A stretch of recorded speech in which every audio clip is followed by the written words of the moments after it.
Terima kasih. Sarung adalah simbol kesetaraan dan keadilan. Sarung itu lembut, tapi di tangan orang yang baik bisa jadi selepet atas ketidakadilan dan kecurangan. Yang tidak ada dalam kebijakan ekonomi kita saat ini adalah keberanian untuk mewujudkan aturan main yang adil dan keberanian untuk berpihak kepada rakyat. Itulah kenapa kami menggagas Slepetnomics sebagai solusi ekonomi kita. Segala ketidakadilan kita selepet. Slepetnomics adalah gagasan ekonomi yang sudah diuji oleh para pakar dan berbasis pada pengalaman batin dan juga pengalaman rasa. Ke depan, proyek yang menyedot begitu banyak uang rakyat hanya untuk memenuhi selera tertentu, kita harus selepet. Kita hadirkan perubahan berupa pemerataan dan pembangunan kota-kota dan desa-desa di seluruh Indonesia. Ke depan, kecurangan pembuat aturan yang merangkap sekaligus pemain bisnis harus kita selepet. Kita bangun kesetaraan bagi semua pelaku usaha untuk maju bersama. Dengan Slepetnomics kita pastikan pembangunan ekonomi Indonesia dikerjakan pakai hati, pakai otak. Sekali lagi, pembangunan Indonesia dilaksanakan pakai hati, pakai otak. Mari kita berdoa, semoga insya Allah saya dan Mas Anies memimpin Indonesia. Kita kerjakan pembangunan dengan menggunakan pakai hati, pakai otak. Semoga kita senantiasa diberi kekuatan untuk mewujudkan perubahan bagi bangsa kita. Amin. Baik. Ingin dimanfaatkan waktunya cukup Bapak? Kita lanjutkan ke calon wakil presiden nomor urut 2, Bapak Gibran Rakabuming Raka untuk menyampaikan pernyataan penutup. Waktunya 2 menit, kami persilahkan Bapak.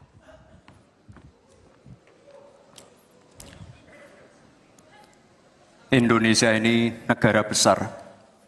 Kita harus bersyukur di tahun 2020 sampai 2030 nanti kita akan mendapatkan bonus demografi. Saat itulah sebagian besar penduduk kita ada pada usia produktif. Ini kesempatan kita untuk meningkatkan produktivitas nasional. Peluang untuk menuju Indonesia emas makin terbuka lebar. Tapi Bapak Ibu yang saya hormati, teman-teman sesama anak muda, ingat, kesempatan ini hanya datang sekali. Kesempatan ini tidak akan terulang lagi. Untuk itu kita harus kerja keras, kerja fokus, berani melakukan lompatan. Saya ucapkan terima kasih kepada Pak Prabowo yang sudah memberikan saya kesempatan untuk ikut andil dalam kontestasi ini. Saya sangat bangga sekali saya menjadi bagian dalam perjalanan menuju Indonesia emas.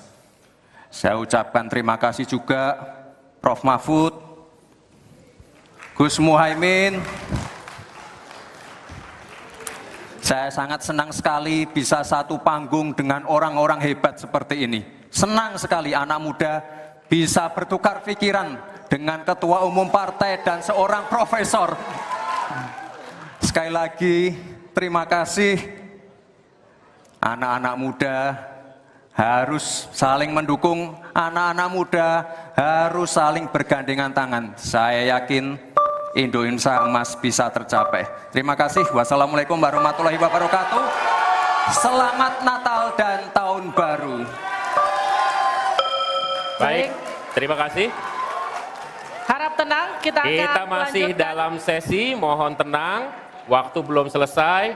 Kami persilahkan selanjutnya calon wakil presiden nomor urut 3 Bapak Mahfud MD untuk menyampaikan pernyataan Saudara-saudara seluruh bangsa Indonesia, kami Ganjar dan Mahfud ingin memastikan untuk menyelenggarakan negara yang bersih melalui penegakan hukum tanpa pandang bulu. Ganjar Mahfud menyiapkan 21 program unggulan senilai 2.500 triliun rupiah selama 5 tahun, yaitu 1. 17 juta lapangan kerja. 2. Satu desa, satu vasket, satu nakes. 3. Uang saku kader posyandu. 4. 10 juta hunian. Punya rumah semudah punya motor. 5. Sekolah dapat gaji, lulus pasti kerja. 6. Satu keluarga miskin, satu sarjana. 7. Perempuan maju. 8. Buruh naik kelas. 9. Kuliah gratis untuk anak prajurit dan bayangkara. 10. Mudah berusaha termasuk UMKM dan koperasi. 11. Masjid sejahtera, pengurus masjid terlindungi. 12. Guru ngaji dan guru agama lain digaji. Pasokan pangan aman, harga enak di kantong. Lansia bahagia, anak cucu gembira. 15. Petani bangga bertani. 16. Di laut kita jaya, nelayan sejahtera. 17. Disabilitas mandiri berprestasi, satu desa, satu mobil akses. 18. Internet super cepat, gratis dan merata. 19. Bansos pasti, lanjut, tapi harus tepat sasaran. 20. Sikat KKN. Dan terakhir, KTP Sakti. Segala kebijakan pemerintah harus mengutamakan kemakmuran dan kesejahteraan rakyat, termasuk memelihara fakir, miskin, dan anak terlantar seperti ketentuan pasal 34 ayat 1 Undang-Undang Dasar.